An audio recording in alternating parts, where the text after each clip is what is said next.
안녕하세요. 오늘은 어제 Q&A 시간에 이어서 오늘은 뉴스 읽기를 계속 해보도록 하겠습니다. 설득 교정을 하면서도 발음이 좋아질 수 있도록 매일매일 훈련하는 것을 목표로 찍고 있고요. 오늘도 한 10분가량 뉴스를 읽은 다음에 피드백을 하도록 하겠습니다. 그러면 오늘 제가 받은 뉴스 먼저 읽도록 할게요. 해봐야죠. 오늘 새벽 1시쯤 경기도 안산시 단원구의 한 종이제조 공장에서 불이 났습니다. 소방당국은 신고 접수 20분 만에 대응 2단계를 발령하고 소방인력 등 64명과 장비 28대를 투입해 1시간 40여 분 만에 큰 불길을 잡고 잔불을 정리하고 있습니다. 화재 직후 공장에 있던 직원 등 17명이 대피해 인명피해는 없는 것으로 확인됐습니다. 소방당국은 1층에 있는 종이제조기계에서 불이 시작된 것으로 보고 정확한 화재 원인을 조사하고 있습니다. 어제 오후 5시 25분쯤 경북 문경시 문경읍 마원리 중부내륙고속도로 양평방향 문경 2터널에서 SUV 등 차량 세대가 잇따라 추돌하는 사고가 났습니다. 사고 후 부딪힌 SUV 차량에서 불이 났지만 출동한 견인기사들이 터널 내 소화전을 이용해 초기 진화하는 등 20분여 만에 불은 꺼졌고 인명피해는 없었습니다. 경찰은 운전자 등을 상대로 정확한 사고 경위를 조사하고 있습니다. 김정은 북한 국무위원장이 노동당 창건 75주년 기념 집단체조를 관람하고 열병식 참가자 등과 기념사진을 찍었다고 조선중앙통신이 보도했습니다. 조선중앙통신은 김 위원장이 어제 평양 5월 1일 경기장에서 당 창건 75주년을 기념하는 대집단 체조와 예술공연 위대한 향도를 관람했다고 오늘 보도했습니다. 대집단 체조는 체조와 춤, 카드 섹션 등을 선보이는 북한 특유의 행사로 북한은 올해 코로나19 여파에도 불구하고 이달 말까지 공연을 계속하기로 했습니다. 고용노동부는 고용행정 통계로 본 9월 노동시장 동향에서 지난달 고용보험 가입자 수가 1,412만 8천 명으로 전년 같은 달에 비해 33만 7천 명이 늘었다고 밝혔습니다. 가입자 수는 지난 5월 15만 5천 명, 6월 18만 4천 명, 7월 18만 6천 명, 8월 26만 2천 명 늘어 원만한 회복세를 이어갔습니다. 산업별로는 서비스업 고용보험 가입자 수가 974만 5천 명으로 37만 4천 명 증가해 전체 증가폭을 이끌었습니다. 반면 제조업 가입자 수는 5만 1,000명이 줄어 352만 명이었습니다. 대규모 펀드 환매 중단 사태를 일으킨 옵티머스 자산운용 펀드 사기 수사와 관련해 윤석열 검찰총장이 대규모 수사 인력 증원을 다시 지시했습니다. 대검찰청은 오늘 윤석열 검찰총장이 옵티머스 사건 관련 수사 상황을 보고받은 뒤 수사팀의 대폭 증원을 추가 지시했다고 밝혔습니다. 앞서 지난주 윤 총장은 옵티머스 수사팀의 증원을 지시했고 이에 따라 중앙지검은 8일 대검의 검사 파견을 요청했습니다. 대검찰청은 이를 그대로 승인해 지난주 법무부에 전달했는데 법무부가 결정을 내리지 않자 오늘 다시 지시한 것입니다. 군 장병들이 오늘부터 다시 휴가를 나오고 있습니다. 군 휴가는 지난 8월 19일 이후 중단됐습니다.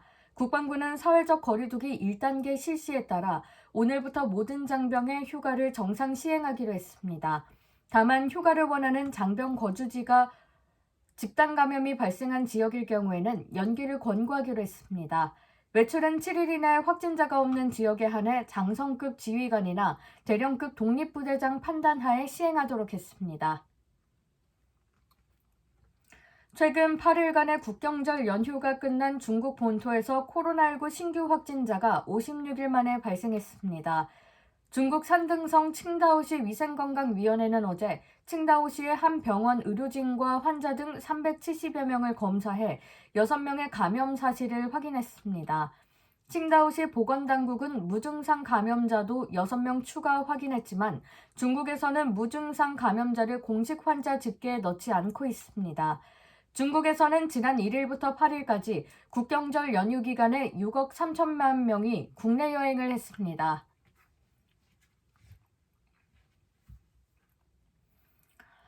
1조 원대 사기 의혹을 받고 있는 옵티머스 자산운용 펀드 수사와 관련해 윤석열 검찰총장이 수사 인력에 대규모 증원을 지시했습니다. 대검찰청은 윤석열 총장이 오늘 옵티머스 관련 수사 상황을 보고받은 뒤 지난주 수사팀 증원 지시에 이어 추가로 수사팀 증원을 지시했다고 밝혔습니다. 옵티머스 관련 의혹을 수사 중인 서울중앙지검은 지난주 대검의 수사팀 충원을 건의했고 대검은 법무부의 수사팀 증원 승인을 요청했습니다.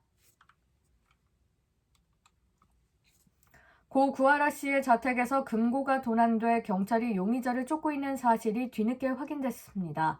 서울 강남경찰서는 지난 3월 고 구하라 씨의 자택에서 금고가 사라졌다는 진정이 들어와 수사 중이라고 오늘 밝혔습니다. 고 구하라 씨의 자택에서 금고가 사라진 고 구하라 씨 유족의 법률 대리인인 노종원 변호사는 지난 1월 구 씨의 자택에서 누군가 금고를 훔쳤다면서 곧 고소장을 내겠다고 말했습니다. 다만 구 씨의 자택에는 아무도 살지 않아 몇 달 뒤 이를 인지한 유족이 경찰에 도난 사실을 알렸다고 전했습니다. 코로나19 사태로 어려움을 겪는 저소득층 미취업 청년에게 1인당 50만 원씩 지급하는 청년특별구직지원금 2차 신청 접수가 오늘부터 시작됐습니다. 이번 2차 신청은 오늘 24일까지 온라인 청년센터를 통해 할 수 있습니다. 고용부는 지난달 24일부터 이틀 동안 청년특별구직지원금 1차 신청을 받았습니다. 트럼프 대통령이 코로나19 음성 판정을 받았다고 미 백악관이 밝혔습니다. 대통령 주치의 션 콜리는 성명에서 트럼프 대통령이 에벗 항체 진단에서 연달아 음성 반응을 보였다며 트럼프 대통령이 타인에 대한 감염성이 없다는 것은 미 질병통제예방센터 지침과 데이터에 따른 것이라고 설명했습니다. 백악관이 트럼프 대통령의 음성 판정 사실을 공개한 것은 지난 2일 감염 사실을 밝힌 뒤 열흘 만입니다. 코로나19 음성 판정을 받은 트럼프 대통령은 오늘 플로리다주를 방문해 선거 유세에 나섭니다. 일단 11개 정도 읽었고요. 제가 생각하기에는 조금 빠른 감이 있는 것 같기도 해요. 그래서 조금 더 부드럽고 그리고 내용 전달에 신경 쓰면서 읽어보도록 하겠습니다. 어젯밤 7시 반쯤 부산시 남구 용당동 유엔평화로에서 40대 운전자가 몰던 1톤 트럭이 보도에 정차된 또 다른 1톤 트럭을 들이받았습니다. 이 충격으로 보도에 정차된 트럭이 길을 걷던 모녀를 덮쳐 70대 어머니와 50대 딸이 다쳐 병원으로 옮겨졌습니다. 경찰은 목격자 등을 상대로 정확한 사고 원인을 조사하고 있습니다. 문재인 대통령은 국가 발전의 축을 지역 중심으로 전환하겠다라며 지역균형 뉴딜을 강력히 추진하겠다라고 밝혔습니다. 문 대통령은 오늘 청와대에서 전국 17개 시도지사가 참석한 가운데 열린 2차 한국판 뉴딜 전략회의에서 튼튼한 안전망과 디지털 뉴딜, 그린 뉴딜에 더하여 한국판 뉴딜의 핵심 축으로 지역균형 뉴딜을 추가하고자 한다라며 이같이 말했습니다. 이어 한국판 뉴딜 종합계획에 따른 총 투자 규모 160조 원 중 절반에 달하는 75조 원 이상이 지역 단위 사업이라며 중앙정부와 지자체, 민간의 참여와 협력이 필수적이며 국회의 뒷받침도 필요하다고 덧붙였습니다. 가정용 정수기 관리를 제대로 안 할 경우 대장균 등 오염 가능성이 있다는 한국소비자원의 조사 결과가 나왔습니다. 한국소비자원은 아파트 거주 40가구의 정수기물에 대한 수질 검사를 시행한 결과 한 가구의 정수기물에서 총 대장균군이 검출됐다며 이같이 밝혔습니다. 해당 가구는 지난 4년간 정수기 취소 부분인 코크 관리를 한 번도 하지 않았다고 소비자원은 설명했습니다. 소비자원은 정수기 코크에 대한 위생관리가 주기적으로 필요하다면서 정수기를 판매 대여하는 13개 업체에 소비자 안내 가이드를 제공해 줄 것을 권고했습니다. 이번에는 뭔가 정말 플레인하게, 평범하게 일자로 한번 가볼게요. 아무런 뭔가 끼를 부리지 않고 해볼게요. 법무부가 자녀징계권 조항을 삭제한 민법 일부 개정안이 국무회의를 통과해 오는 16일 국회에 개정안을 제출한다고 밝혔습니다. 이번 개정안은 체벌에 따른 아동학대를 방지하려는 취지를 담고 있습니다. 법무부는 또 친권자가 법원 허가를 얻어 아동을 감화나 교정기관에 위탁할 수 있게 한 내용도 함께 삭제했다고 설명했습니다. 민법 제915조는 친권자가 아동의 보호나 교양을 위해 필요한 징계를 할 수 있다는 내용 등을 담고 있습니다.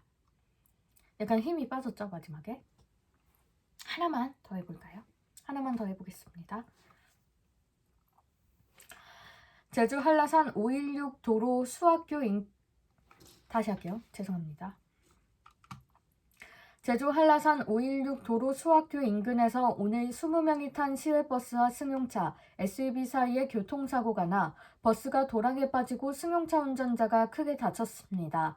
소방당국은 시외버스에서 15명이 자력 탈출했고 5명은 구조했다며 2명이 허리 통증을 호소한다고 전했습니다. 경찰은 마주오던 승용차가 중앙선을 넘어섰고 버스가 이를 피하려다가 사고가 났다는 목격자 진술을 바탕으로 사고 경위를 조사 중입니다. 예전보다는 조금 읽기 편해진 것 같아요. 그리고 제가 약간 지금 비염 같은 게 있어가지고 약간 코랑 입 사이에 걸리는 게 좀 있거든요. 근데 그거는 제가 비염 그거 있잖아요. 그 이상민 씨가 예전에 했던 거 비염 치료기 이름이 기억 안 나네요. 그거 이렇게 쭉 짜는 거로 해서 조금 제거하고 염증 예방을 좀 해야 될 것 같아요. 아, 코 세척기 그게 또 은근 필요하더라고요. 약간 따뜻하게 하면 염증이나 붓기를 가라앉을 수 있는 것 같아요. 제가 또 약간 알레르기 비슷한 게 있어서 먼지 같은 걸 많이 먹으면 이게 또 심해지더라고요. 여러분, 이 기관지 관리도 목소리 관리의 하나의 중요한 것이니까요. 하나의 중요한 방법이니까요. 항상 청결하게 유지할 수 있도록 하면 좋겠습니다. 오늘 연습은 여기까지 하고요. 평소에도 복식 호흡으로 잘 연습할 수 있도록 숨을 빠르게 아래까지 내렸다가 그리고 아껴서 잘 쓸 수 있도록 하는 연습을 해야 할 것 같습니다. 이게 사실 추상적인데요. 계속 생각을 하다 보면 조금씩 자기가 어떻게 숨을 내뿜고 있는지 느낄 수가 있어요. 그래서 하면서 조금 더 세게 발음을 해야 될 때는 할 수가 있고요. 그리고 길게 내야겠다 라고 할 때도 버틸 수 있는 힘을 갖게 되더라고요. 이건 연습만이 살 길이고 계속 수백 번, 수만 번 하다 보면 찾게 되는 것 같습니다. 오늘은 연습 여기까지 하고요. 동영상으로는 7일차인데 사실 한 2달 정도 연습을 한 것 같습니다. 내일도 영상 재밌게 또 올릴 수 있도록 하겠습니다. 감사합니다.